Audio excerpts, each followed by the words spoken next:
Donc vous avez sous les yeux cette image qu'on a trouvée dans la sacristie, qui correspond très bien aux apparitions du cœur de Jésus à sœur Josépha, même si de temps en temps il lui ouvre les bras pour l'accueillir une fois qu'elle a participé à porter la croix. On découvrira l'apport spécifique de Jésus à Josépha, avant même Sainte Faustine, dans la mosaïque des mystiques du Sacré-Cœur. D'accord. Alors Josépha Menendez est une religieuse espagnole. Elle est d'origine espagnole, elle a travaillé longtemps, elle n'a pas pu rentrer en vocation comme elle aurait voulu très jeune, parce qu'elle a dû s'occuper de sa famille.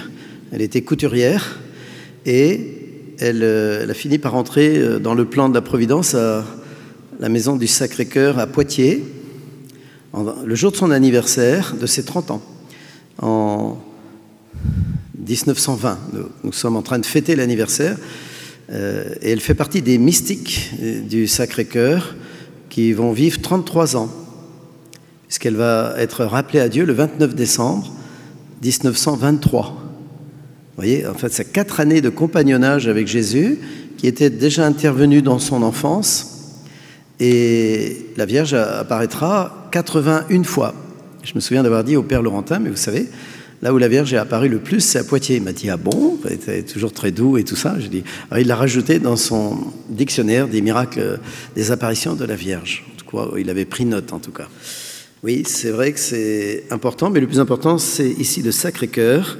Marie, comme dans les autres manifestations, d'ailleurs, ne vient que pour nous dire « Faites tout ce qu'il vous dira ». Autrement dit, pour éduquer, en l'occurrence ici Josépha, à bien vivre ce que Jésus lui demande. En réalité, c'est une mère.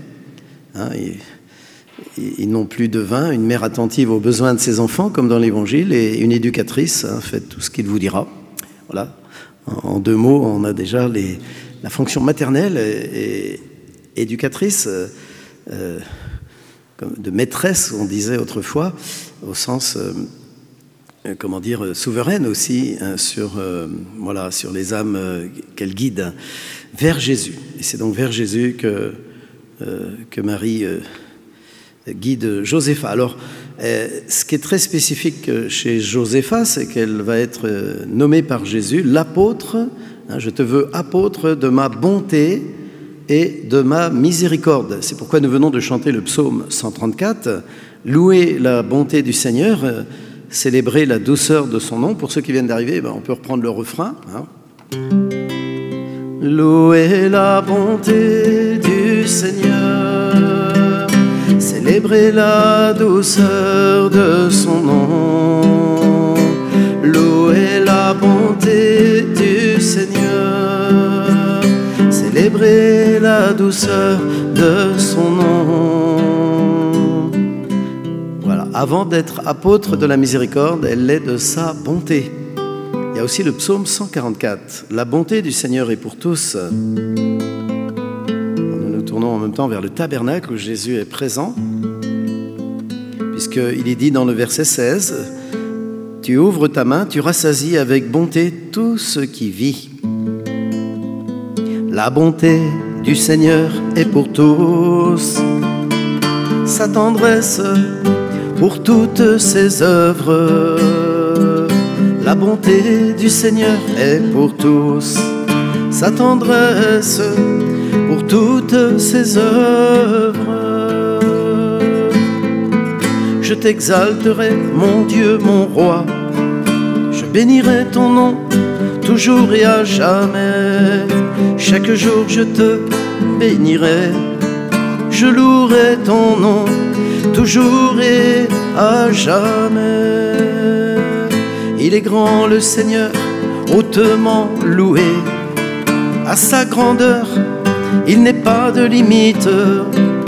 D'âge en âge on vantera tes œuvres, on proclamera tes exploits. Je redirai le récit de tes merveilles, ton éclat, ta gloire et ta splendeur. On dira ta force redoutable. je raconterai ta grandeur. La bonté du Seigneur est pour tous, sa tendresse pour toutes ses œuvres. La bonté du Seigneur est pour tous, sa tendresse pour toutes ses œuvres. On rappellera tes immenses bontés, tous acclameront ta justice. Le Seigneur est tendresse et pitié, lent à la colère et plein d'amour. La bonté du Seigneur est pour tous, sa tendresse pour toutes ses œuvres. La bonté du Seigneur est pour tous, sa tendresse pour toutes ses œuvres. Que tes œuvres, Seigneur, te rendent grâce et que tes fidèles te bénissent. Ils diront la gloire de ton règne, ils parleront de tes exploits, annonçant aux hommes tes exploits, la gloire et l'éclat de ton règne. Ton règne, un règne éternel, ton empire pour les âges des âges. La bonté du Seigneur est pour tous, sa tendresse pour toutes ses œuvres. La bonté du Seigneur est pour tous, sa tendresse pour toutes ses œuvres. Le Seigneur est vrai en tout ce qu'il dit, il est fidèle en tout ce qu'il fait. Le Seigneur soutient tous ceux qui tombent, il redresse tous les accablés. Les yeux sur toi, tous, ils espèrent, mais tu leur donnes la nourriture au temps voulu. Tu ouvres ta main, tu rassasies avec bonté tout ce qui vit. La bonté du Seigneur est pour tous, sa tendresse pour toutes ses œuvres. La bonté du Seigneur est pour tous, sa tendresse pour toutes ses œuvres. Le Seigneur est juste en toutes ses voies, il est fidèle en tout ce qu'il fait. Il est proche de ceux qui l'invoquent, de tous ceux qui l'invoquent en vérité. Il répond aux désirs de ceux qui le craignent, il écoute leurs cris, il les sauve. Le Seigneur gardera tous ceux qui l'aiment, mais il détruira tous les impies.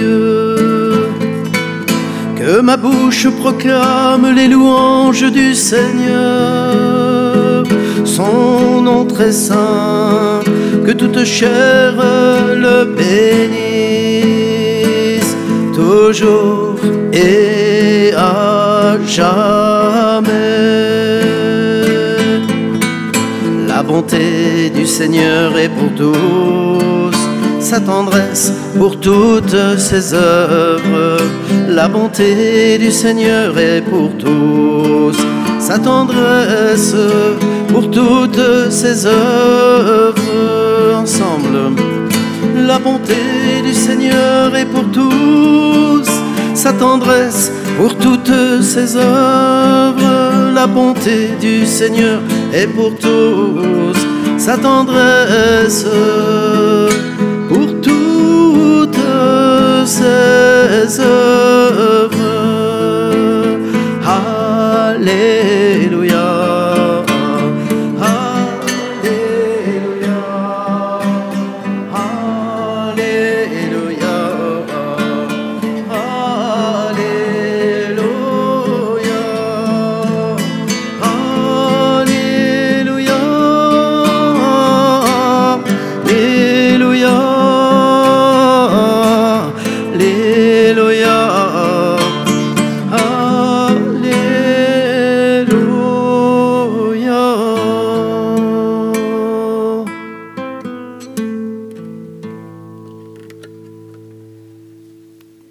après avoir présenté succinctement une des, à ma connaissance, des 5 mystiques rappelés à Dieu à l'âge de 33 ans.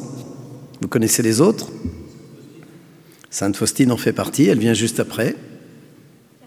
Catherine de Sienne, bien avant, dans le 1300 quelque chose. Alors oui, je rage un peu quand elle meurt à 31 ou 32, parce qu'on a fait un chant, 33 ans, l'âge du Rédempteur. Il y a 5 couplets, pour l'instant il y en a 5. Voilà. La première, c'est Gertrude de Nivelles en Belgique. Et l'autre, c'est une âme mystique qui est née la même année que Marie-Julie Jaïni, c'est Louise Lateau, stigmatisée, morte à 33 ans.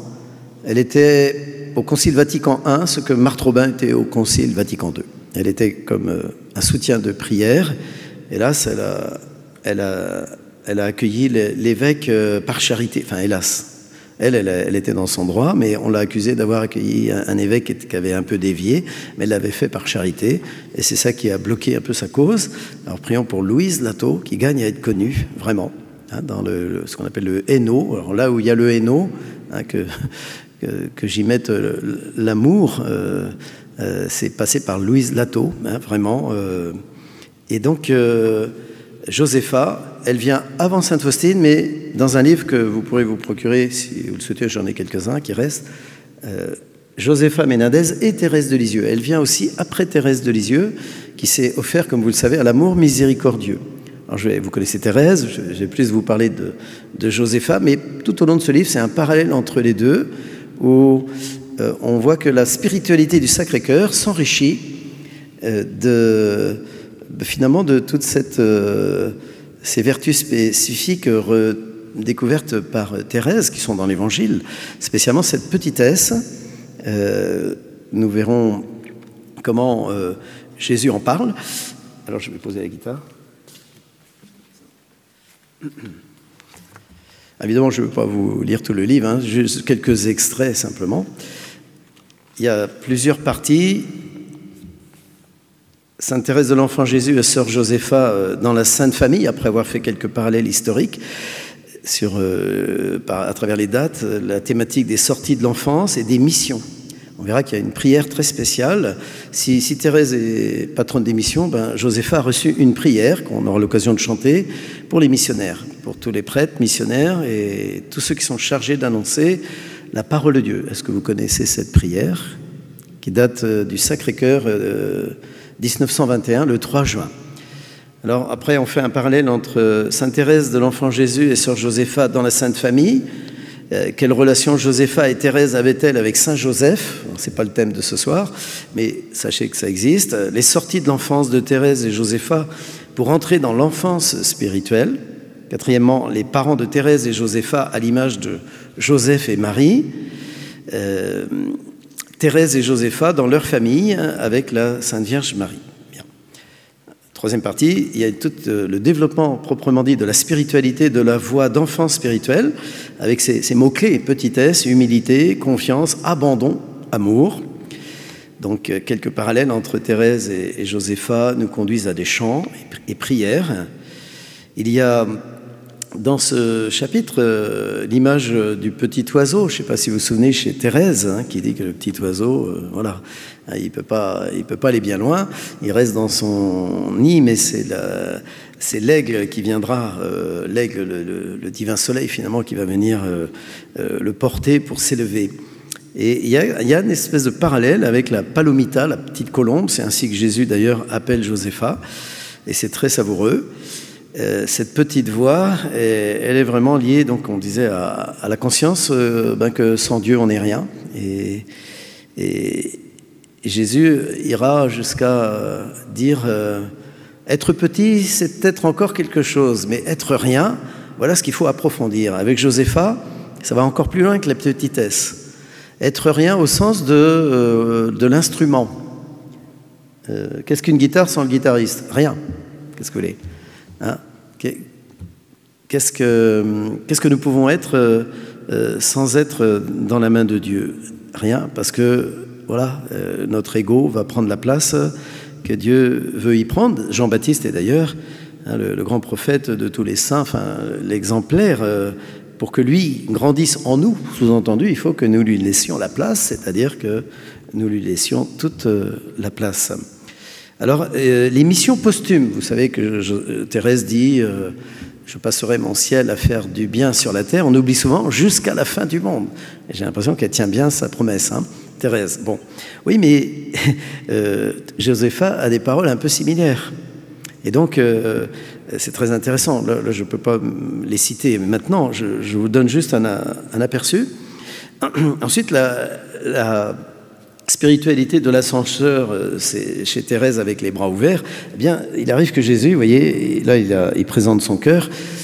Il a les bras grands ouverts. Et très souvent, ça arrive dans les 4 années de compagnonnage, lorsque, après avoir proposé sa croix à Josépha, afin qu'elle partage les peines de Jésus pour sauver telle âme, pour sauver des fois des âmes de prêtres, des fois une communauté entière, eh bien, elle souffre, Josépha. Vous savez, elle va même souffrir, elle est d'actualité, les douleurs de l'enfer. Jusqu'à dire que je n'étais pas capable d'un acte d'amour. Et on connaît à Poitiers, sœur Chantal, qui est elle-même descendante de Jeanne-Élisabeth Bichier des Ages, pour ceux qui connaissent le Poitou, hein, qui était cofondatrice avec André Hubert Fournet, quoi, des Filles de la Croix. Eh bien, Chantal n'a pas connu Josépha, mais sa tante, qui était élève, puisque de temps en temps, il disait, mais Josépha, elle sent le brûler. Elle sent le brûler, mais ce n'était pas brûlé dans la cuisine. C'est parce qu'elle venait de subir une descente en enfer pour sauver des âmes de l'enfer. Il y a des révélations aussi, alors je l'ai dans mon ordinateur, je ne vais pas m'étendre aujourd'hui, ce n'est pas le sujet direct, parce que ça demande du temps, des révélations du purgatoire qui font drôlement réfléchir. Déjà, surtout pour nous les consacrés, si on veut aller directement au ciel à la fin de nos jours, comme on dit en Bretagne, il y a du boulot, je peux vous dire, parce que c'est très rigoureux. En fait, les vœux, nous on a fait des vœux, enfin, ils ne sont pas forcément comme chez les jésuites solennels, mais ils sont quand même réels, privés.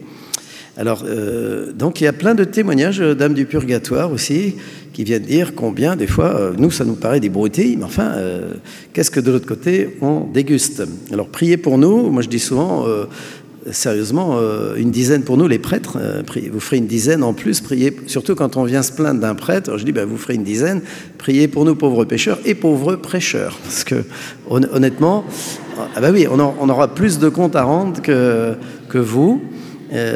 Voilà, en tout cas, on est tous appelés, c'est sûr, à progresser, hein, mais il n'empêche que ouais, ça craint, comme disent les jeunes, de l'autre côté. Hein. Alors, dans ce chapitre 3 de la spiritualité, oui, l'ascenseur, oui, c'est effectivement les bras qui s'ouvrent, et c'est assez merveilleux parce que, en fait, on va rentrer petit à petit dans ce que tous les mystiques du Sacré-Cœur nous enseignent. Et donc, finalement, se laisser s'abandonner finalement dans les bras de Jésus. Est-ce qu'il y a une réalité finalement plus désirable que celle-là sur la terre, s'abandonner dans les bras de Dieu, et donc sur son cœur nécessairement, ce qu'on vit déjà aussi avec la spiritualité du cœur de Marie. Alors, je continue le panorama. Ensuite, il y a la petite voix, justement, de Thérèse, de l'enfant Jésus, mais vécue par Josépha avec Jésus enfant, parce que, comme beaucoup de mystiques, l'enfant Jésus se manifeste et également à Josépha, et notamment autour de Noël, de manière assez touchante. Voilà. Et je suis obligé de faire une parenthèse avec Claire Ferchaud, dans la retraite numéro, 4, sur la entrons et grandissons dans la Sainte Famille. On fait des lectures à table qui sont bien choisies, en lien avec le thème. On voit l'enfant Jésus grandir avec Claire Ferchaud. Ça devrait être connu de tous les enfants de France et de Navarre. Sauf que quand on y réfléchit, à l'aune de ce que nous a dit Marion aujourd'hui par rapport aux enfants, ce serait quasiment interdit, quoi, ce genre de livre, mais tellement riche de spiritualité et de ce qui fait peut-être les futurs saints dans l'éducation des enfants, si on écoute, si on profitait de tout ce patrimoine, hein, parce qu'il y en a d'autres hein, qui ont grandi avec Jésus, hein, vous savez, Padre Pio, Yvonne Aimée de Malétroit, etc. Enfin, bien. Alors, la petite voix donc de Thérèse dans ce chapitre 3, vécue par Josépha avec Jésus enfant, hein, nous invite à nous mettre à l'écoute. Bon, il y a beaucoup de recueils, si vous voulez, de paroles essentielles sur ces sujets-là, qui donnent vraiment... je veux pour témoignage l'aumônière de mon village natal qui m'a dit vraiment, ce livre m'a fait beaucoup de bien, parce que de fait, je relisais un peu cet après-midi, là, et c'est vrai que c'est que des paroles, on sent bien que c'est Jésus, et c'est sur des thématiques essentielles, surtout pour les épreuves que nous vivons et que nous allons vivre. C'est tellement important d'apprendre à s'abandonner dans la confiance. Et comment? Parce que souvent, on peut vite se laisser gagner par la peur. Alors, la quatrième partie, c'est le cœur du livre, peut-être, au sens où c'est « De ma vocation, c'est l'amour », ça c'est Thérèse qui le dit, à un appel à l'amour. C'est le titre, vous voyez, de ce gros livre qui a été réédité aux éditions Teki. Et c'est vrai que c'est vraiment la partie essentielle de ma vocation, c'est l'amour, à un appel à l'amour, où on intitule « Les petits pas de l'amour ». J'ai fait une conférence dans le dernier colloque sur le sujet, en reprenant avec précision quels sont les pas, PAS, et les passages de Thérèse et Josépha pour passer du cœur aux actes. Alors PAS, on va dire prière, acte d'amour, sacrifice. Voyez, mais ça, c'est des pratiques spirituelles. Et on voit comment Thérèse avait retrouvé cette simplicité. Quand il dit ramasser une épingle par amour peut sauver une âme. Alors chez Josépha, on a un regard retenu, un sourire aimable, un service rendu, etc. Tout cela offert à l'amour et d'un grand profit pour les âmes. Donc des choses vraiment très simples à la portée de quelqu'un qui peut même pas se mouvoir. Parce que avec Jésus, il va jusqu'à dire, il faut offrir nos battements de cœur, nos respirations. Il faut unir nos journées à celles de Jésus et utiliser son précieux sang. Voilà. Il y a chez Josépha, vous savez que le mois du Sacré-Cœur découle du mois le mois du précieux sang, mois de juillet, nous y sommes, découle du mois de juin, le mois du Sacré-Cœur, comme le sang s'écoule du cœur. Eh bien, toutes ces thématiques sont importantes. Il nous demande aussi d'adorer sa divine volonté. Vous voyez, on voit qu'il y a aussi Louisa qui est passée avant, parce que moi je pense que les spiritualités s'enrichissent mutuellement par couches successives. Et c'est pour ça qu'on retrouve chez Josépha, en fait, et a fortiori chez tous les mystiques du Sacré-Cœur, ce qu'on va retrouver de spécifique chez Louisa. Mais c'est d'abord la première sainte du Sacré-Cœur, vous la connaissez. Alors, elle n'est pas morte à 33 ans, hein. Elle est en Belgique, Sainte Ludegarde. Vous avez dû voir ce bras de Jésus qui se détache de la croix, qui l'a fait venir boire à la source, où elle s'enivre quasiment. C'est l'apéro spirituel. Saint Raphaël, priez pour nous. Hein. Enfin, ma mère, elle m'offre toujours du Saint Raphaël. Alors, vous savez, avec Saint Michel, ils s'entendent bien. Mais il n'empêche que c'est l'enivrement de la Pentecôte, quoi. Quand on boit... Alors, depuis ce temps-là, moi, le matin, je bois à la source. Hein. Comme dit le chanteur, il faut boire à la source de la vie, c'est-à-dire Jésus-Christ. On boit à la source de la vie. Et parce que... alors ça, c'est chez Ludegarde, qui est vraiment la première sainte du Sacré-Cœur, qui gagne à être connue. Jésus lui a fait la promesse, c'est une parenthèse que je fais, hein, mais j'en profite, parce qu'on fera certainement un livret aussi, qui est déjà quasiment fait, sur elle, parce qu'elle n'est pas connue, alors qu'elle gagne à être connue, puisque Jésus dit,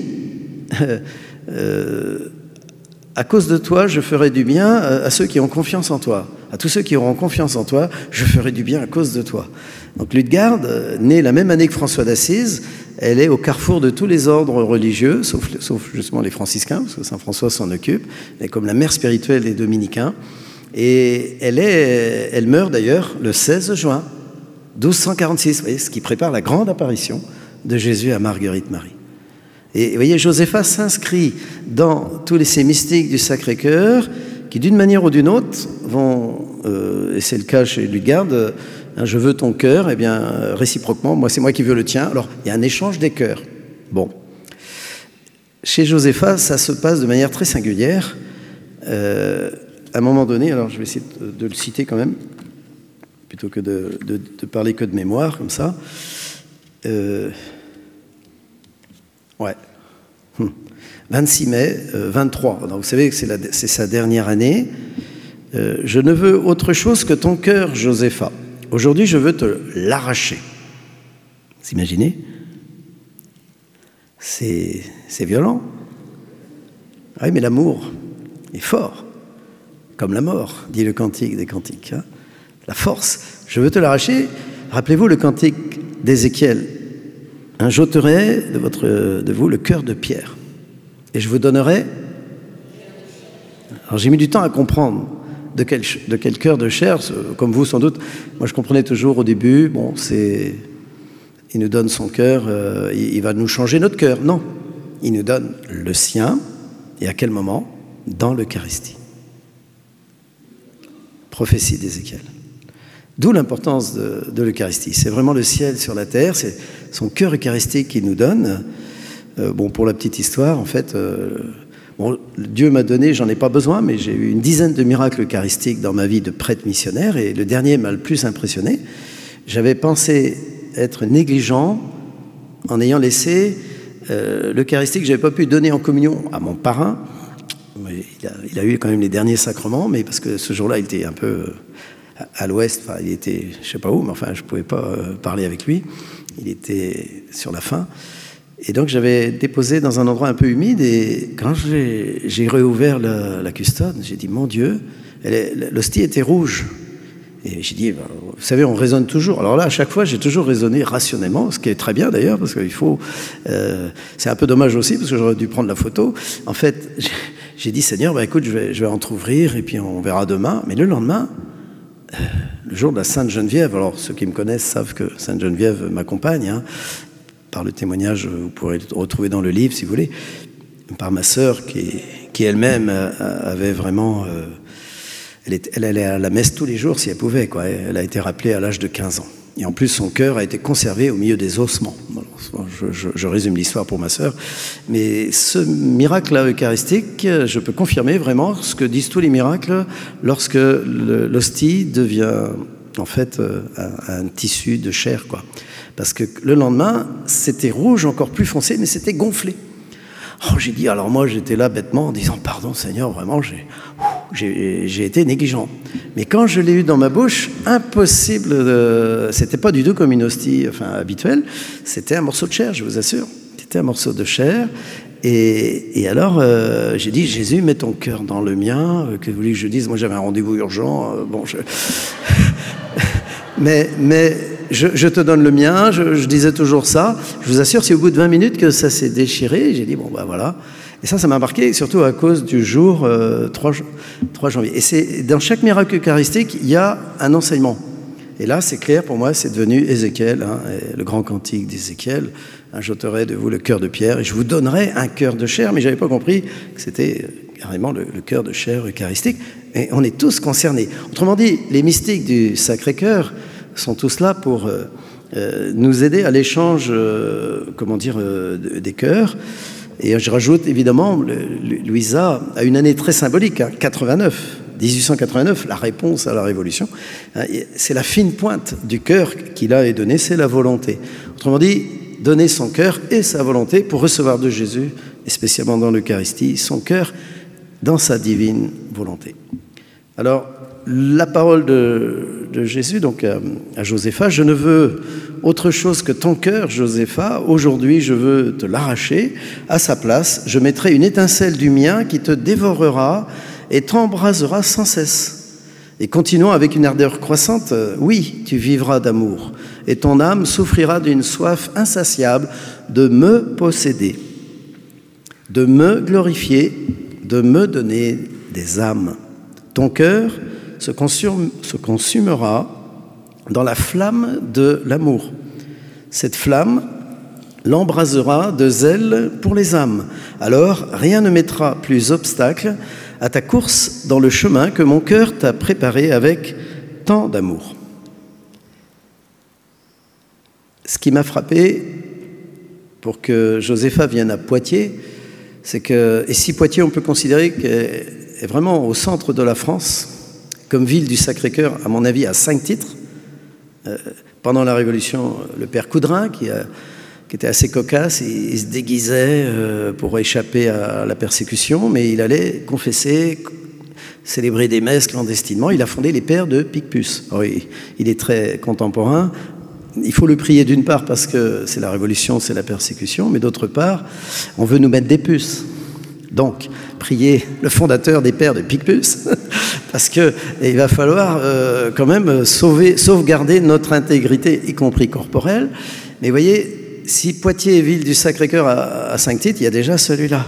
Et puis après, vous avez le fameux le clergé de Poitiers au XIXe siècle a été une référence pour toute l'Église universelle.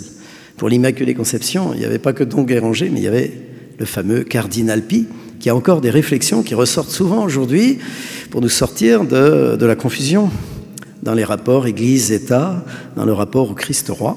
Et donc, la ville du Sacré-Cœur, Poitiers, l'a été de manière exemplaire. Alors, bien sûr, il y a eu Marseille avant. Si je l'oublie, je vais me prendre un savon de Marseille, évidemment. Mais Poitiers est très, comment dire, connu, fut très connu pour être ville du Sacré-Cœur. Deuxièmement, je ne développe pas, hein, mais je veux attirer votre attention. Pourquoi Josépha s'est retrouvé à Poitiers? Ensuite, il y a l'origine de Montmartre. Alexandre de Gentil, hein, des conférences Saint-Vincent-de-Paul avec Rau, on fait le vœu dans comment dire, la chapelle Saint-Joseph qui était dans l'ancienne école de Comici, hein, jésuite de la Providence, enfin, et qui est devenue maintenant voilà, la banque. Bon. Mais juste à côté de Josépha, ses voisins. Et il y a eu un vœu Poitevin, et depuis 89, année symbolique, on refait le pèlerinage de Vouneuil-sous-Bière à Béruges, où le vœu Poitevin s'est concrétisé, comme dans beaucoup de diocèses, en lien avec le vœu de Montmartre. Donc vous voyez, 1, 2, 3, 4, eh bien sûr, il y a Josépha, mais il faudrait mettre avant.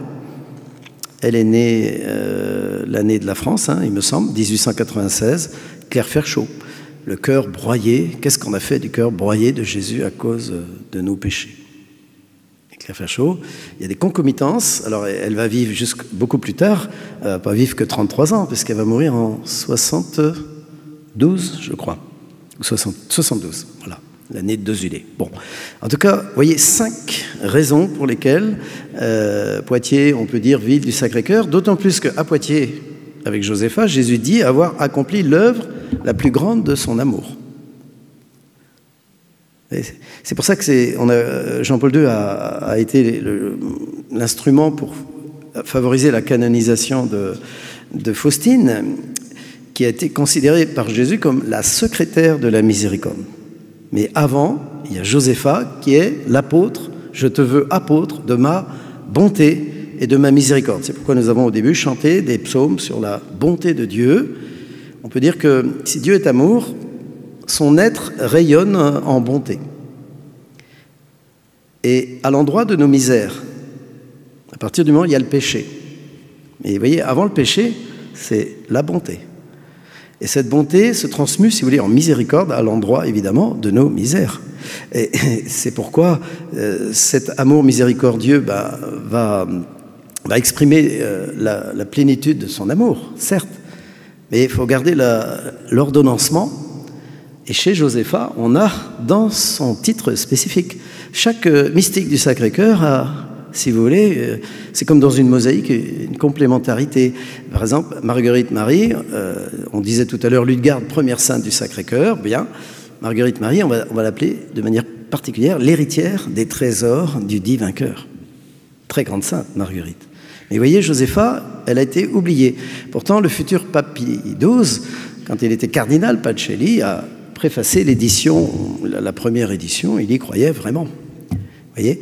Alors, donc, dans cette partie de cet ouvrage que m'a demandé la sœur, parce qu'elle avait l'intuition, la sœur Marie Guyonne, toujours vivante, hein, une bretonne, comme Marie Guyonne de Penouat, alors avec un nom pareil, ça peut être que breton, eh bien, il faut prier pour elle parce qu'elle arrive à la fin et on ne sait pas ce que va devenir l'œuvre du Sacré-Cœur. Puisque tous les bâtiments maintenant se vendent, comme dans toutes les maisons religieuses. Mais c'est pour ça que j'en parle, pour le faire connaître. Vous pouvez vous inscrire. comment dire, à la chaîne d'amour, hein, on pourra la chanter d'ailleurs, et à l'œuvre du Sacré-Cœur. Hein, il y a un colloque tous les ans. Et donc, c'est comme ça qu'elle m'avait demandé de faire le lien avec Thérèse, puisque je lui avais dit que ben, moi, Thérèse, j'ai travaillé un peu Thérèse en faisant un disque sur elle. Et donc, c'est elle spontanément qui m'a dit ben, essayez de faire ce travail. Et c'est vrai qu'elle a même fait la postface pour, comment dire, essayer, espérons, contribuer modestement, bien sûr, mais à un jour la béatification de sœur Josepha Menendez. Alors, la quatrième partie, je disais, c'est le cœur. Hein, de ma vocation, c'est l'amour. Donc Thérèse a l'appel à l'amour, Josepha. Sous-titré « Les petits pas de l'amour ». Quelques pas et passages du cœur aux actes. Autrement dit, je vous l'ai déjà dit, mais je le redis pour ceux qui viennent d'arriver, PAS, ça fait prière, acte d'amour, sacrifice. Et dans la vie quotidienne, des petites choses. Mais pour pas à pas, pour avancer pas à pas, par petits pas, dans les vertus de P, petit s, comment dire, abandon, mais un abandon confiant à son cœur, à son amour. Jésus dit, l'âme qui s'abandonne à moi, je fais d'elle un ciel. L'âme, on peut le répéter ça, l'âme qui s'abandonne à moi, je fais d'elle un ciel. Alors, s'abandonner, c'est facile à dire, mais le vivre. Alors souvent on dit, dans le versant psychologique, il faut lâcher prise. Ça, c'est un premier mouvement qui est psychologique, mais s'abandonner, hein, lâcher prise par rapport au terrestre, aux réalités terrestres, mais s'abandonner vraiment. C'est vrai que si on contemple les bras de Jésus et son cœur, ça peut donner envie. Parce que si on s'abandonne dans les bras de Dieu, alors, comme dit le psaume 130, hein, comme un petit enfant dans les bras de sa mère ou de son père, eh bien, donc dans les bras de Dieu, que ce soit Thérèse ou Josepha, on retrouve l'importance de cet abandon. Et puis, PAS, alors petit s humilité, abandon confiant à son cœur, à son amour. Petit s humilité, une citation, la base fondamentale de l'amour véritable, dit Jésus, c'est l'humilité. Ailleurs, il dit, l'amour véritable est humble, généreux, désintéressé. Vous avez là les trois antidotes des trois convoitises. Je ne développe pas. À méditer. Alors, toujours est-il que PAS, ce sont les souffrances et mortifications offertes comme victime. Alors, ça va fort chez Josepha. Thérèse s'offre en victime à l'amour miséricordieux. Et Jésus dit bien que c'est un privilège pour une âme d'être offerte ainsi. Mais Josepha est non seulement offert à son amour, mais à son cœur d'abord et à sa justice. Parce qu'autrefois, vous savez, avant Thérèse, on s'offrait surtout à la justice pour réparer. Mais Josepha, elle a la totale. Alors, il faut dire qu'elle déguste. Elle va déguster jusqu'au dernier souffle.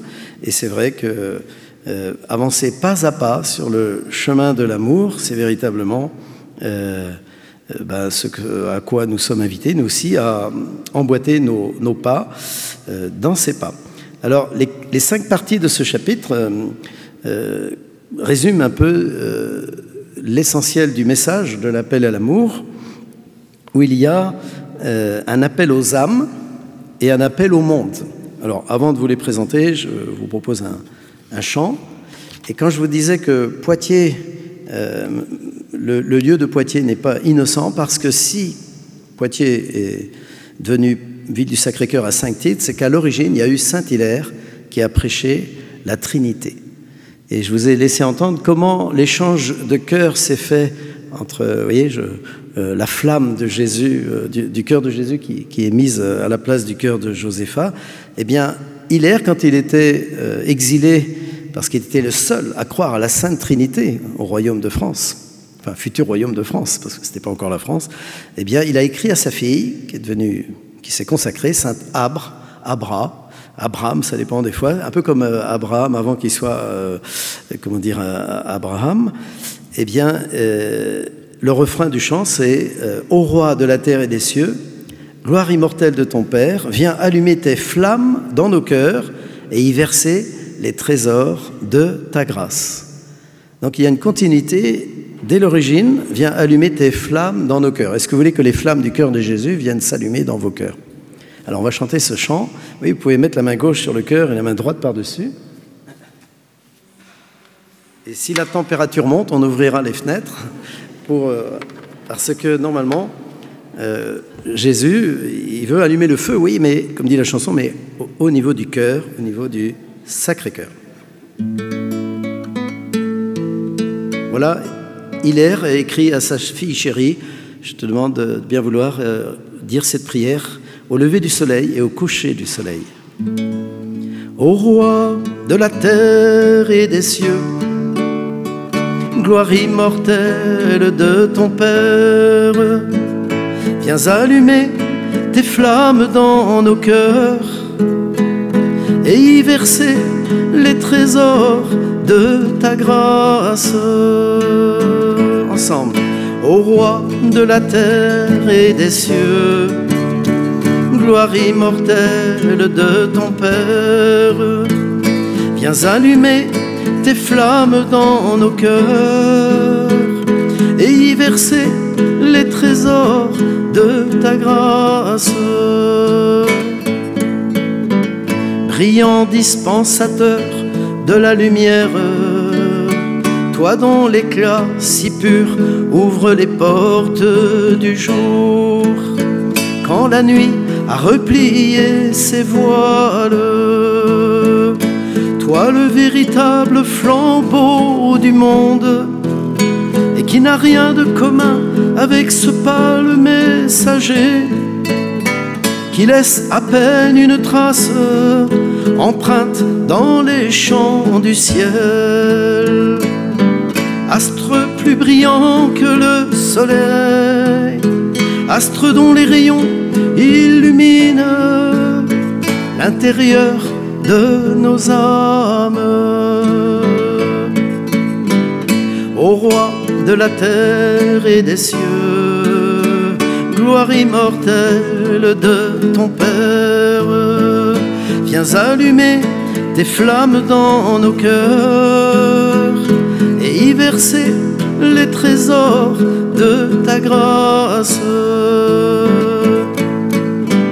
Rempli de ton Esprit Saint, temple vivant du Seigneur, nous braverons les ruses, les pièges et les mensonges d'un perfide ennemi. Purs et sans tache, nous vivrons sous l'empire de tes saintes lois, et notre nacelle, sans craindre l'orage, flottera portée sur les eaux du siècle. Ô roi de la terre et des cieux, gloire immortelle de ton Père, viens allumer tes flammes dans nos cœurs et y verser les trésors de ta grâce.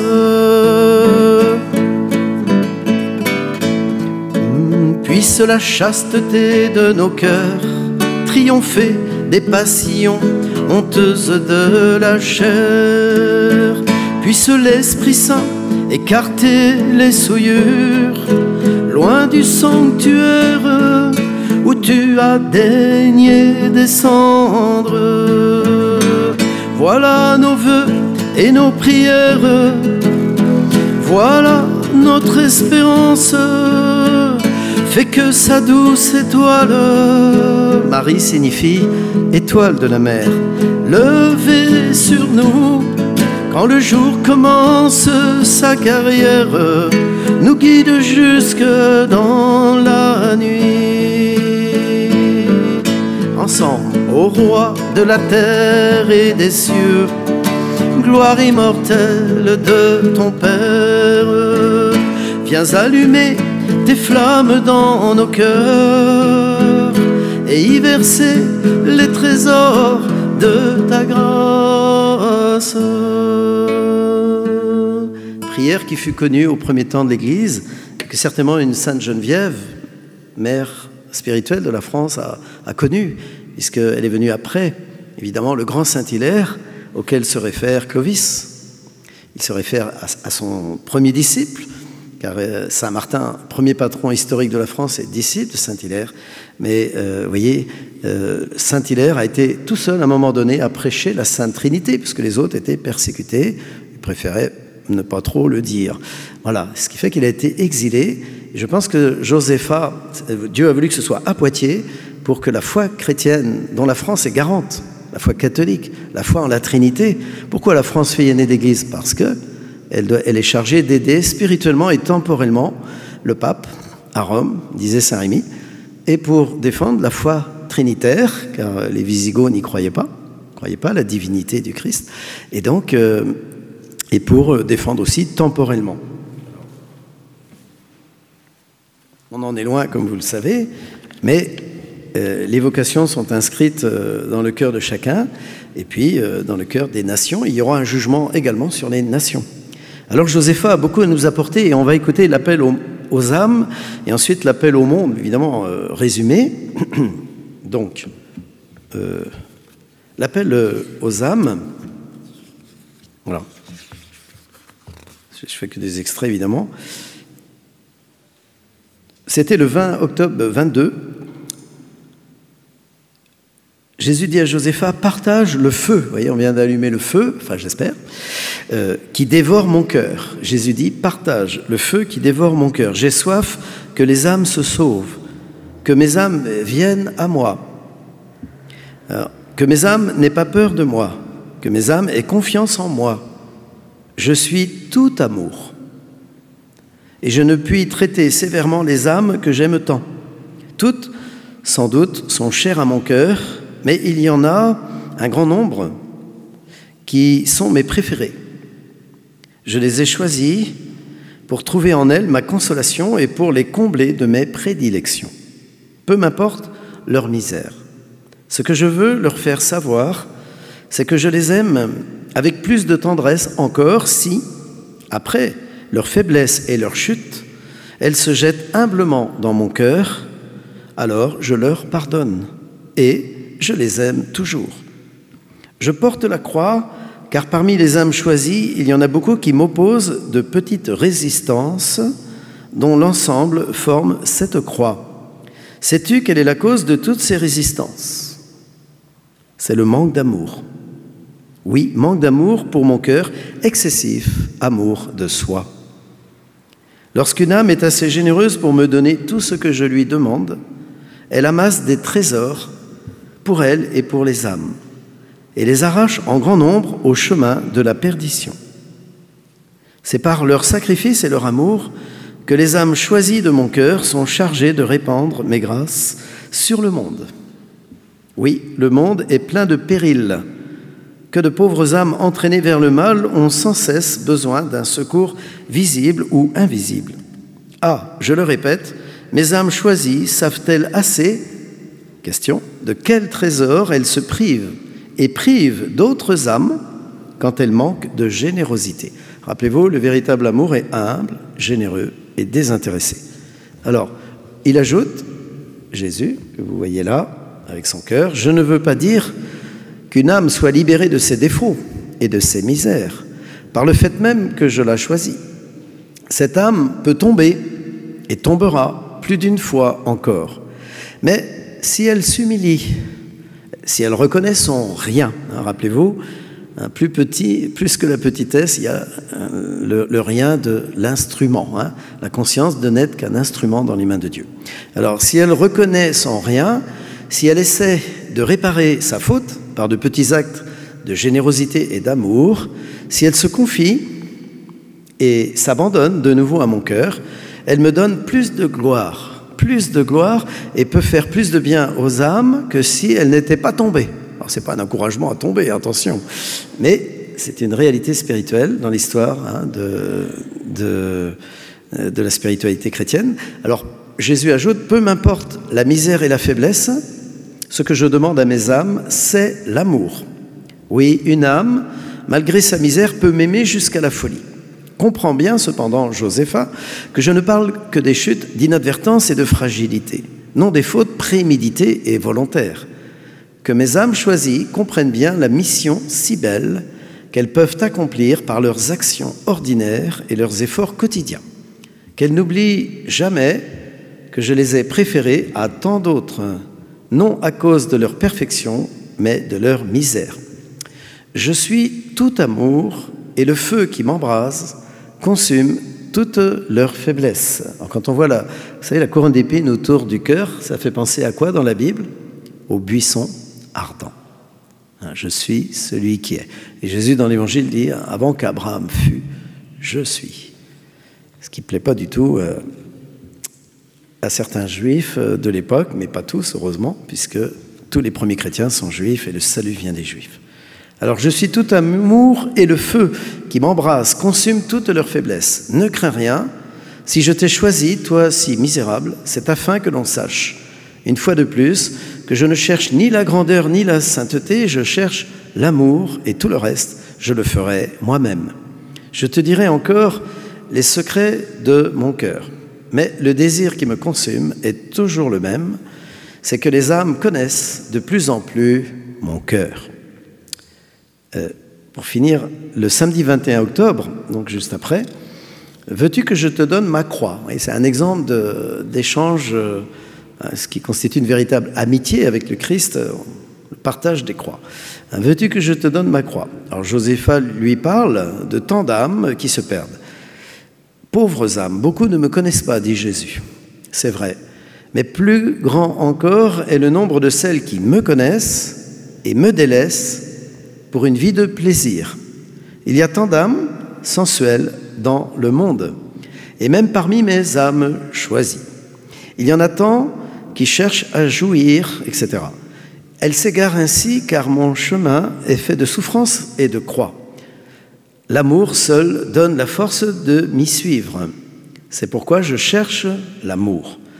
Tandis qu'il lui donne sa croix, console-moi, toi que j'aime, c'est parce que tu es si petite que tu as pu entrer si profondément dans mon cœur. Alors, il y avait tout un chapitre en amont, mais on ne pouvait pas tout développer, où on est invité à entrer dans le cœur de Jésus pour nous y reposer, mais quand Jésus vient pour se reposer en nous, attention, ça veut dire qu'on va porter la croix. Parce que quand Jésus vient se reposer, c'est qu'il souffre d'une âme qui risque de se damner, et il nous demande de porter une croix. Et en fait, toutes les croix que nous avons dans nos vies, elles sont destinées, comme chrétiens, à être ainsi offertes pour consoler Jésus, pas seulement le consoler, l'aider à sauver des âmes. Donc il y a, si vous voulez, on dit toujours qu'on reconnaît le véritable ami au moment de la misère, au moment de la croix, au moment quand ça va, au mauvais jour, comme on dit. Eh bien, avec Jésus, c'est ça qui m'a frappé, moi, dans tous ces 4 années de compagnonnage.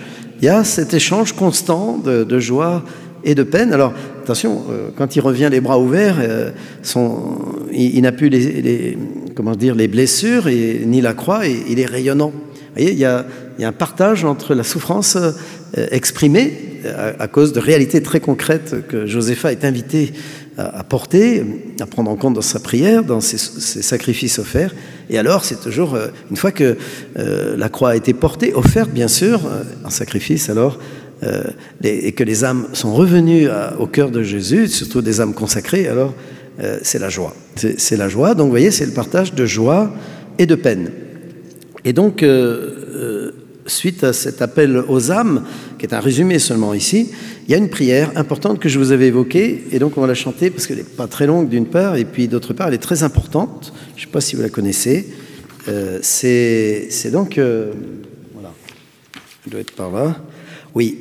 Ô Jésus, c'était le jour du Sacré-Cœur en 1921, le 3 juin. Ô Jésus, par votre cœur très aimant, regardez-le bien, je vous supplie d'enflammer du zèle de votre amour et de votre gloire tous les prêtres du monde, mais pas seulement les prêtres, tous les missionnaires.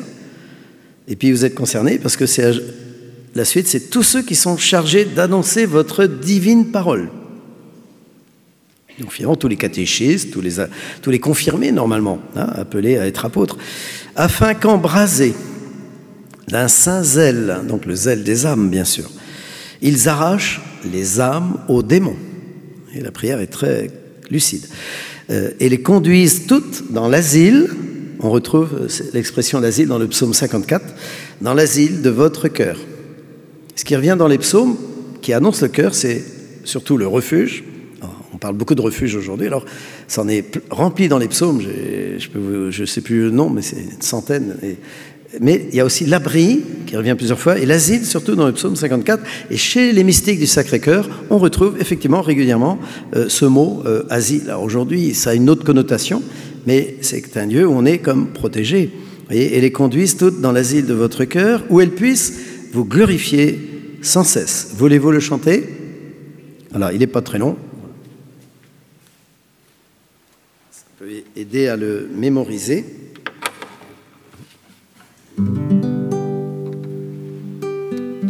Ô Jésus, par votre cœur très aimant, je vous supplie d'enflammer du zèle de votre amour et de votre gloire tous les prêtres du monde, tous les missionnaires, tous ceux qui sont chargés d'annoncer votre divine parole, afin qu'embrasés d'un saint zèle, ils arrachent les âmes aux démons et les conduisent toutes dans l'asile de votre cœur, où elles puissent vous glorifier sans cesse. Bis dans votre cœur, où elles puissent vous glorifier sans cesse. Dans votre cœur, où elles puissent vous glorifier sans cesse.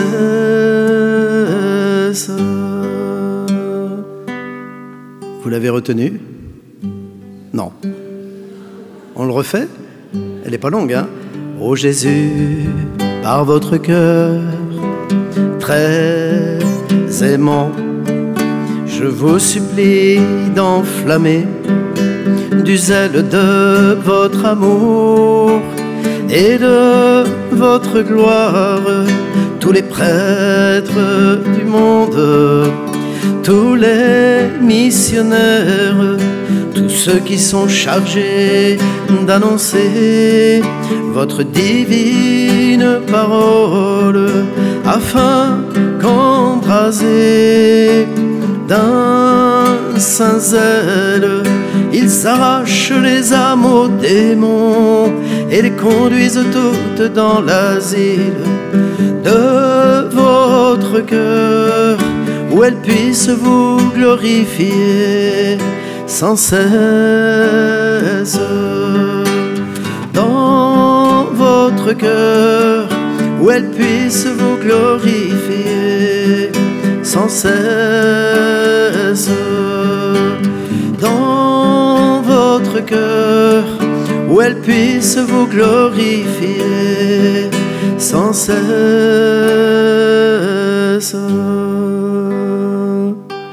Voilà, je ne sais pas si vous avez encore le courage d'entendre l'appel au monde. Je viens de vous lire l'appel aux âmes. Il est tard, non? Oui, on va peut-être s'arrêter. Alors bon, c'était juste quelques extraits. Mais pour la France, il y a quand même, dans l'appel au monde, un message. Il faut que je vous lise quand même. Parce que je pense que vous êtes tous susceptibles d'être intéressés. Je ne me lasse pas des âmes et mon cœur attend sans cesse qu'elles viennent se réfugier en lui. Et cela d'autant plus qu'elles sont plus misérables. Un père n'a-t-il pas plus de soin de l'enfant malade que de ceux qui se portent bien? Pour lui, sa sollicitude et ses délicatesses ne sont-elles pas plus grandes? Ainsi mon cœur répand-il sur les pécheurs avec plus de largesse encore que sur les justes sa compassion et sa tendresse. Voilà ce que je désire expliquer aux âmes. J'enseignerai aux pécheurs que la miséricorde de mon cœur est inépuisable, aux âmes froides et indifférentes que mon cœur est un feu qui veut les embraser parce qu'il les aime, aux âmes pieuses et bonnes que mon cœur est le chemin pour avancer vers la perfection et arriver en sécurité au terme bienheureux. Enfin, aux âmes qui me sont consacrées, aux prêtres, aux religieux, à mes âmes choisies et préférées, je demanderai une fois de plus qu'elles me donnent leur amour et ne doutent pas du mien. mais surtout qu'elles me donnent leur confiance et ne doutent pas de ma miséricorde. Il est si facile d'attendre tout de mon cœur. Et là, il dit le 12 juin, « Je veux pardonner, je veux régner, je veux pardonner aux âmes et aux nations. Oui, je veux être ta paix, ta vie. Oui, je veux être ta paix, ton roi. » Il s'agit de la France. « Je suis la sagesse et le bonheur, je suis l'amour et la miséricorde. Oui, je suis la paix, je régnerai. Je veux pardonner, je veux régner, je veux pardonner aux âmes et aux nations. Je veux régner sur les âmes, je veux régner sur les nations. Je le veux sur le monde entier. Je veux répandre ma paix jusqu'aux extrémités du monde, mais d'une manière spéciale sur cette terre bénie, berceau de la dévotion à mon cœur, donc la France. Pour effacer son ingratitude, je répandrai un torrent de miséricorde. Pour réparer ses offenses, je prendrai des victimes qui obtiendront le pardon. Et on peut penser, après Josépha, il y a Marthe Robin, vous voyez, qui fait sa donation 2 ans après, en 1925, etc. On s'est amusé à faire comme un chapelet, si vous voulez, avec chaque petite graine, d'année en année, toutes les âmes offertes ainsi. Alors oui, il y a dans le monde beaucoup d'âmes qui désirent me plaire. Il y a encore des âmes généreuses qui me donneront tout ce qu'elles ont, afin que je me serve d'elles selon mes désirs et ma volonté. Pour régner, je commencerai par faire miséricorde, car mon règne est de paix et d'amour. Voilà la finalité, donc la fin que je veux réaliser. Voilà mon œuvre d'amour. On a entendu ce matin l'œuvre de Jésus Sauveur, vous voyez, ici chez Josépha. Voilà mon œuvre d'amour. Tout ce qu'on vient d'entendre, c'est un chant. Comme jeune prêtre, c'était d'ailleurs la première musique que j'avais reçue, mais sans avoir mis de paroles. Et quelques années après, je me suis dit, ça colle tout à fait avec ces paroles-là, je veux être ta paix. Bon, on n'a pas le temps de le chanter, mais il sera sans doute un jour, peut-être, si Dieu le veut, dans un disque. Alors, en tout cas, Jésus continue en disant, « J'adresse mon appel à tous, aux âmes consacrées et à celles du monde, aux justes et aux pécheurs, aux savants et aux ignorants, à ceux qui commandent et à ceux qui obéissent. À tous, je viens dire, si vous voulez le bonheur, je le suis. Si vous cherchez la richesse, je suis la richesse infinie. Si vous désirez la paix, je suis la paix. Je suis la miséricorde et l'amour. Je veux être le roi. » Il faut entendre. Je veux être le roi de France, disait Jeanne d'Arc, roi des nations, dit l'Apocalypse. Alors, je suis obligé évidemment de raccourcir. Encore une fois, c'est pour vous donner envie, voilà. Mais attendez, je vais poser là. Il y a une chose qui me paraît très importante. Pour entrer dans ce cœur de Jésus, il nous donne une date bien précise, la même date où la Vierge a donné la médaille miraculeuse. Il donne une prière qui était connue déjà, mais dont il souligne que cette oraison est mais si agréable, dit-il, donc le 27 novembre 23, cette oraison m'est si agréable et elle a une telle valeur qu'elle surpasse les prières les plus éloquentes et les pensées les plus sublimes que les âmes puissent m'offrir. Quelle est cette prière? Union intime du cœur de Jésus avec son Père céleste, et on retrouve la Trinité. Je m'unis à vous. Ça veut dire, l'union intime, vous savez, c'est l'Esprit Saint. Il ne faut pas séparer, vous voyez, les vérités fondamentales de la foi des dévotions. Il faut rapporter les dévotions au cœur de Jésus, au cœur de Marie, encore à Saint-Hilaire de Poitiers, qui nous prêche la Trinité pour défendre l'Église. Et vous voyez, le lien est très fort. Et là, il dit, le jour de l'anniversaire des médailles miraculeuses, où la Vierge vient comme une reine parce qu'il n'y a plus de roi, après Charles X, qui soit sacré à Reims, justement, c'est le dernier, avec guérison d'ailleurs, eh bien, c'est la reine qui vient. Et là, c'est le roi qui vient nous dire. Et je peux vous assurer que, par exemple, demain matin, je ne sais pas si je pourrais, mais là, actuellement, il y a plusieurs personnes qui écoutent sur le forum. Bon, beaucoup me disent, quand vous chantez pour faire une communion spirituelle à la messe audio, si vous voulez, union intime, en 12 fois, alors c'est vraiment comme si c'était une communion sacramentelle, quoi. Mais il faut le vivre avec foi. Alors on pourra la chanter tout à l'heure, Mais voilà ce que dit Jésus. Qu'y a-t-il en effet de plus grand prix que l'union de mon cœur avec mon Père céleste? C'est finalement l'union trinitaire. Quand les âmes prononcent cette prière, elles pénètrent, pour ainsi dire, dans mon cœur et adhèrent au bon plaisir divin, quel qu'il soit sur elles. Elles s'unissent à Dieu et c'est l'acte le plus surnaturel qui se puisse faire ici-bas. L'acte le plus surnaturel qui se puisse faire ici-bas. Moi, j'en reviens pas. À chaque fois je chante, il y a des retours de grâce parce que ce que dit Jésus, c'est vrai. C'est l'acte le plus surnaturel qui se puisse faire ici-bas, car il commence à vivre quelque chose de la vie du ciel, qui consiste dans la parfaite et intime union de la créature avec son Créateur et son Dieu. Continue ta prière, par elle tu adores, tu répares, tu mérites et tu aimes. Est-ce que vous voulez qu'on le chante avant la conclusion? D'accord. Alors, comme Jésus le dit à dos unis, posez votre main gauche sur le cœur et la main droite par-dessus pour faire une communion spirituelle.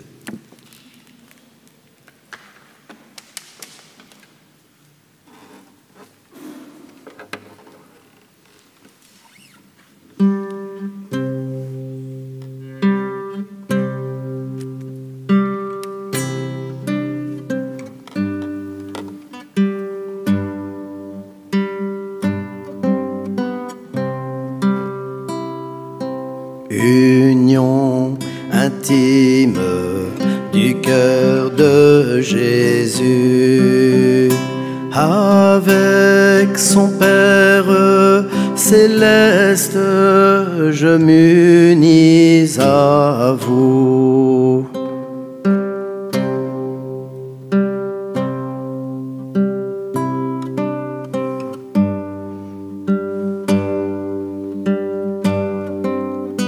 Union intime du cœur de Jésus avec son Père céleste, je m'unis à vous.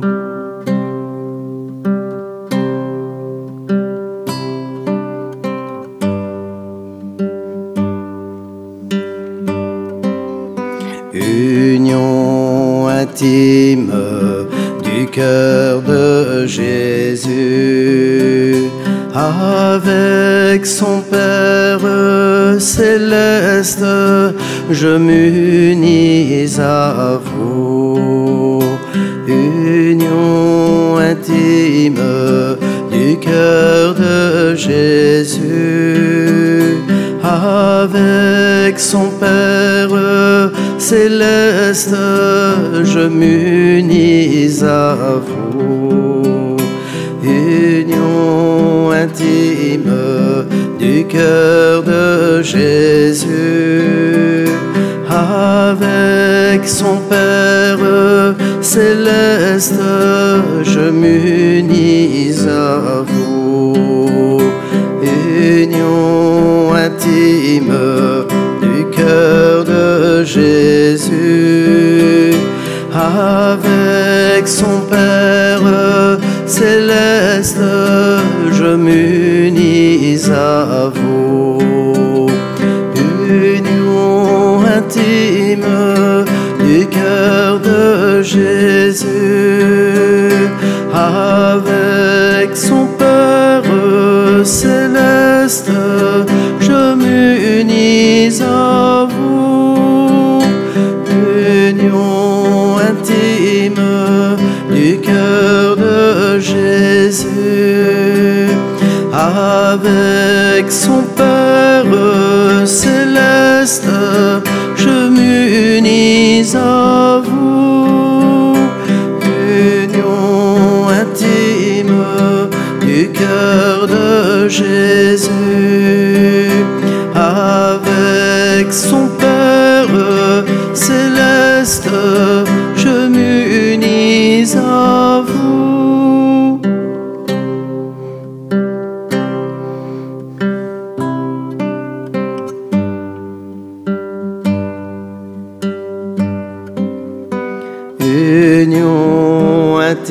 intime du cœur de Jésus, avec son Père céleste, je m'unis à vous.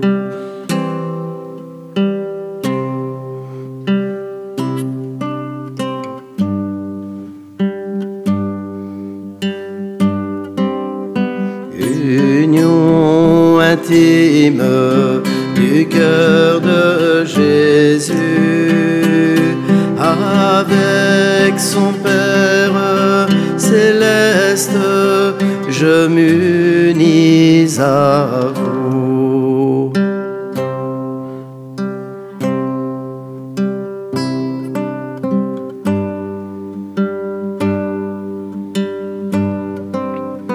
Union intime du cœur de Jésus, avec son Père céleste, je m'unis à vous.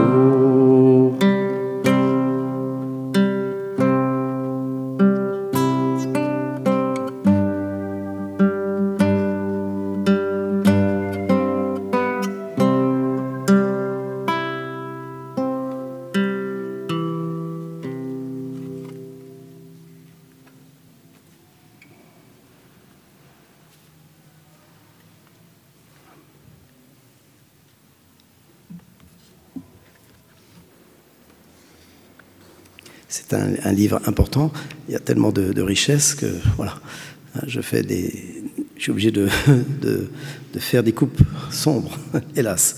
Alors, conclusion, l'appel à l'amour nous est donc adressé par le cœur de Jésus à travers Josépha, après qu'il nous ait été fait comprendre avec Thérèse que notre vocation à tous était dans son fond l'amour, lui-même. Thérèse a donc en quelque sorte préparé Josépha. Le langage de l'amour chez Thérèse a ainsi mieux disposé l'homme moderne à entendre le langage du cœur de Jésus qui est tout amour. Dans cet amour, premier attribut de Dieu, parce que constituant en même temps son essence, Jésus donne une mission particulière à Josépha d'être premièrement apôtre de sa bonté, avant même de l'être de sa miséricorde. Dieu seul est bon, dit Jésus en Marc 10, 18 au jeune homme de l'Évangile. Cela signifie que sa nature d'être essentiellement amour rayonne et s'exprime en bonté. Bonté du Père, reflétée en Jésus et priée d'ailleurs comme Père. Il est frappant de voir comment la Vierge enseigne parfois. Josépha a prié Jésus comme son Père. Mais rappelez-vous, dans l'Évangile, lorsque Jésus est ressuscité et qu'il appelle ses apôtres sur le bord de l'eau, au chapitre 21 de Saint Jean, il les appelle les enfants. Vous voyez, parce qu'il est retourné vers son Père. Et donc l'union est redevenue totale, et c'est le Père qui en Jésus, parole du Père, dit les enfants. Car il venait comme de les engendrer dans les douleurs de la croix. Donc il peut nous appeler ses enfants. Il nous a engendrés dans les douleurs de la croix, et à travers le mystère pascal, avec son cœur ouvert, qui est la source première de ce cœur, d'où découle la vie, n'est-elle pas la présence du Père, toujours en union intime avec le cœur de son Fils. C'est à une autre mystique qui est importante aussi, Mère Eugénia, c'est là que j'ai découvert que vraiment l'eau qui jaillit du côté de Jésus, c'est l'eau de la grâce qui vient du Père, qui s'associe donc au sang du Fils, et on peut dire que c'est l'Esprit Saint qui agit par la vertu de l'eau et du sang. Donc, vous voyez, la grâce trinitaire à partir du côté de Jésus. D'où l'importance sur nos maisons, si on veut en faire des refuges, vous voyez, de faire les 3 signes de croix avec de l'huile. On ne va pas mettre du sang, on va justement mettre de l'huile qui représente l'action de l'Esprit Saint qui va agir lui-même. Vous voyez, du côté de la Vierge de Pontmain qui a la croix rouge ici, comme ça, vous mettez le Fils, une croix pour le Père sur vos portes extérieures, une croix pour le Fils et une croix pour l'Esprit Saint. Et donc, vous avez la protection trinitaire comme à la sortie d'Égypte. Et pour les temps qui vont venir, c'est pourquoi j'insiste, c'est pas à faire sans comprendre. C'est pour ça que je vous explique. Ça correspond à Exode 12. Nous sommes dans les temps voilà, la sortie d'Égypte, il va falloir sortir du règne de l'Antéchrist en étant protégé, parce qu'on n'est pas tous appelés à être martyrs. Donc, voilà, vous voulez faire de vos maisons des refuges? Alors n'oubliez pas sur toutes les portes extérieures, parce que les démons ne pourront pas rentrer. C'est ce que dit le père Roderick, vous savez, au Canada. Alors, vous voyez, je reprends cette conclusion parce que la source première de ce cœur, d'où découle la vie, n'est-elle pas la présence du Père, toujours, en union intime avec le cœur de son Fils? À la question du 12 décembre 23, répétée 2 fois par Jésus, Josépha, pourquoi m'aimes-tu? Écoutez bien, Jésus pose 2 fois la question à Josépha, juste avant de mourir, pourquoi m'aimes-tu? Devinez la réponse. Seigneur, répond-elle 2 fois, parce que vous êtes bon. Vous voyez, l'apôtre de la bonté. Hein, c'est comme Saint Jean qui répétait toujours à la fin de sa vie, aimez-vous les uns les autres. Alors, Josépha, c'est vraiment l'apôtre de la bonté, parce que vous êtes bon. Et Josépha, dans ces derniers jours, le répète souvent, il est vraiment bon. Oh, qu'il est bon, etc. Enfin, donc, la vocation de victime hostie à l'amour miséricordieux, commune à Thérèse et Josépha, et vécue en union à Jésus, est donc premièrement ordonnée à l'amour pour, in fine, permettre, et je cite un message du 3 septembre 22, d'apaiser la justice divine qui, citation, sans les âmes victimes ne pourrait se contenir. Vous voyez, comme quoi se donner à l'amour va entraîner, en tout cas Josépha, à apaiser également la justice divine. Justice et miséricorde s'honorent ainsi mutuellement, car procédant du même Dieu qui est à la fois amour et lumière. Saint Jean qui dit qu'il est Dieu est amour, il dit d'abord qu'il est lumière, donc lumière de vérité et grâce d'amour, on va dire, hein, puisque finalement la grâce c'est l'amour divin. Alors en Dieu, c'est pour ça qu'il est dit au début de Saint Jean, la loi est venue par Moïse et la grâce et la vérité sont venues par Jésus-Christ. Alors en Dieu, en effet, amour miséricordieux et vérité se rencontrent, c'est le psaume 84, pour qu'advienne la justice. Bien, dans une bonne confession, on doit faire la vérité dans l'amour pour aboutir à une pénitence. C'est d'ailleurs le vrai nom du sacrement, hein, le premier nom du sacrement de réconciliation, c'est pénitence, pour qu'il y ait une justice. Or, on ne fait miséricorde qu'à un condamné. Ce n'est que parce que le péché nous condamne que Dieu nous fait miséricorde. Vous voyez, on ne peut pas séparer la miséricorde de la justice. Parce qu'en amont, Dieu est amour et il est vérité. On ne peut pas séparer amour et lumière en Dieu. Et donc le psaume le dit bien, amour et vérité, amour miséricordieux et vérité se rencontrent pour qu'advienne la justice et qu'ainsi justice et paix puissent s'embrasser. Vous voyez, dans la confession, on retrouve qu'il vous donne le pardon et la paix, et moyennant une bonne pénitence médicinale adaptée au péché. Alors cette vérité sur nous et sur notre monde sans Dieu, Jésus l'exprime clairement et nous en donne les remèdes. Écoutez bien, c'est la fin. La société est pervertie lorsque ceux qui sont à sa tête n'agissent ni dans la vérité ni dans la justice. Mais si son chef, tu entends Emmanuel, si son chef sait la diriger, plusieurs sans doute suivront les voies tortueuses, mais la majorité viendra en masse à la lumière et à la vérité. Amen. Je le répète, dit Jésus, ma grâce accompagnera mes paroles et ceux qui les feront connaître. La vérité triomphera. Amen. La paix gouvernera les âmes et le monde. Amen. Et mon règne arrivera. Alors, à l'époque, quand j'avais écrit ça, c'était à l'approche des élections présidentielles de 2012. Vous voyez ce que je veux dire? Bon, est-ce qu'on, comme disait Coluche, si les élections changeaient quelque chose, il y a longtemps qu'ils les auraient abandonnées. Bon, le changement, c'est maintenant, oui, le changement de pied du même bonhomme vers le même précipice. Il faut quand même devenir lucide. La vérité viendra d'en haut. Comme la sagesse ne peut venir que d'en haut, quel pouvoir aurais-tu, et on peut dire aussi quelle sagesse aurais-tu si elle ne t'est donnée d'en haut. Or, si on veut accueillir une soi-disant sagesse, une référence éthique avec ces comités d'éthique d'en bas, on voit où ça nous mène, à l'enfer. Et c'est ce que nous subissons.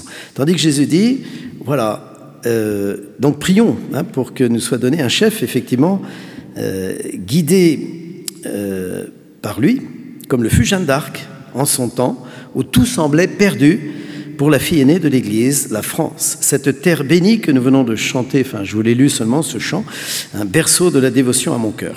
Quand on pense que l'Église en France a été instituée par les Amis du Cœur de Jésus à Béthanie, Saint-Lazare et ses sœurs à Marseille, Toulon et Tarascon, et les filles spirituelles de Saint-Jean à Lyon, Irénée par Polycarpe, à Gap, qui nous a fait un signe extraordinaire, Démétrius, dont Saint-Jean parle dans sa 3e lettre au verset 12, il rend un bon témoignage de Démétrius. Alors les orthodoxes dans ce diocèse le prient, mais les catholiques ne le prient plus, et nous y étions pour une mission, et il y a eu un exorcisme le jour où on a planté la croix, qui a été un témoignage extraordinaire. Donc Démétrius a bien voulu nous faire comprendre que voilà, c'est bien lui qui avait fondé ce diocèse, et c'était un ami de Saint-Jean. Voyez, et nous avons été évangélisés, voyez, par les très proches disciples de Jésus, et je passe, il y en a beaucoup, Martial et compagnie, bref. On comprend mieux sa vocation d'être à l'église de Rome, ce que Béthanie, comme dit Joseph Corr, hein, très bien, fut pour Jérusalem lors de la première évangélisation. Dans la fin de l'appel au monde, je termine, Jésus nous révèle ce que le Père nous demande pour preuve de notre amour, le respect de sa loi pleine de douceur pour la grande famille de Jésus-Christ. Il veut nous faire connaître cet héritage auquel les chrétiens ont droit et le peu que nous avons à faire pour l'acquérir. Reproduisons ici ce large extrait si important pour conclure. « Croyez en mon amour et en ma miséricorde. Vous m'avez offensé, je vous pardonne. Vous m'avez persécuté, je vous aime. Vous m'avez blessé par vos paroles et par vos œuvres, je veux vous faire du bien et vous ouvrir mes trésors. Êtes-vous pauvre? Travaillez avec soumission à mon exemple. Êtes-vous riche? N'exploitez pas vos ouvriers ou serviteurs. » Donc, conjuguez justice et bonté. C'est des résumés. Hein. Après avoir accepté avec soumission cette loi du travail, reconnaissez humblement votre Dieu est Père. Comme Dieu, il exige que vous accomplissiez sa loi divine. Comme Père, il vous demande de vous soumettre en fils à ses commandements. Ainsi, après une semaine à vos travaux, à faire, délassement, il vous demande de donner au moins une demi-heure. Vous savez, à l'époque, il y avait des messes du matin qui étaient une demi-heure, parce que tout le monde ne pouvait pas aller à la grand-messe dans les vies de famille nombreuses. Hein, j'ai connu ça. Il vous demande de donner au moins une demi-heure à l'accomplissement de son précepte, chaque dimanche ou jour de fête, en assistant au mystère d'amour et de miséricorde, la Sainte Messe. Là, parlez-lui de tout. Il faut dire que la plupart de nos compatriotes ne connaissaient pas le latin, alors pendant la messe... Voilà, les grâces tombaient, mais c'était l'occasion d'intercéder. Alors, si vous saviez comme il vous écoutera et avec quel amour, essayez et peu à peu s'étendra la chaîne de mes grâces, car il en est du bien comme du mal, il suffit de commencer, entre parenthèses, pas à pas. Si vous laissez agir ma grâce en vous, demain, vous l'entendrez mieux. Et de jour en jour, la lumière viendra, la paix grandira et votre bonheur sera éternel. Tout passe. Dieu seul subsiste. Si le monde et la société sont remplis de haine et en lutte continuelle, peuple contre peuple, nation contre nation et individu contre individu, c'est que le grand fondement de la foi a presque entièrement disparu. Que la foi se ranime et la paix reviendra et la charité régnera. La foi ne nuit pas à la civilisation et ne s'oppose pas au progrès. Au contraire, plus elle est enracinée dans les individus et dans les peuples, plus grandissent en eux la sagesse et la science infinie. Mais là où la foi n'est plus, la paix disparaît. Et avec elle, la civilisation, la culture, le vrai progrès. Car Dieu n'est pas dans la guerre. Il n'y a plus alors que division des opinions entre elles, soulèvement des classes les unes contre les autres, et dans l'homme lui-même, rébellion des passions contre le devoir. Alors disparaît tout ce qui fait la noblesse de l'homme. C'est la révolte, l'insubordination, la guerre. Ah, laissez-vous convaincre par la foi et vous serez grand. Amen. Laissez-vous dominer par la foi et vous serez libre. Amen. Vivez selon la foi et vous ne mourrez pas éternellement. Amen. Bien, nous pouvons nous lever pour dire le Notre Père, hein, que justement cette volonté exprimée dans l'appel à l'amour puisse s'accomplir dans nos vies. Je vais le proposer en chant.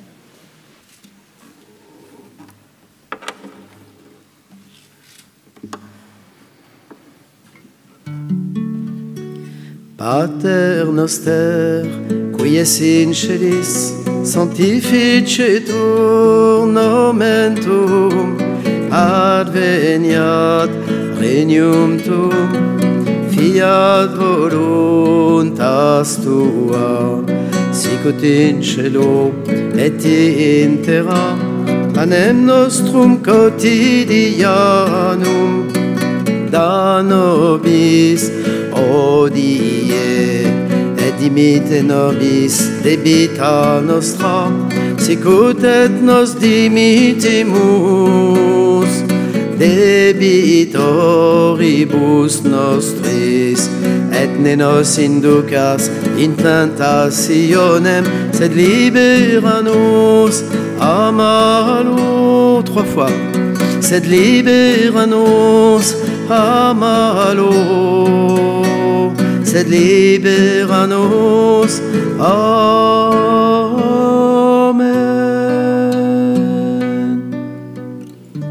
Merci Seigneur pour la journée, pour tout ce que tu nous as donné.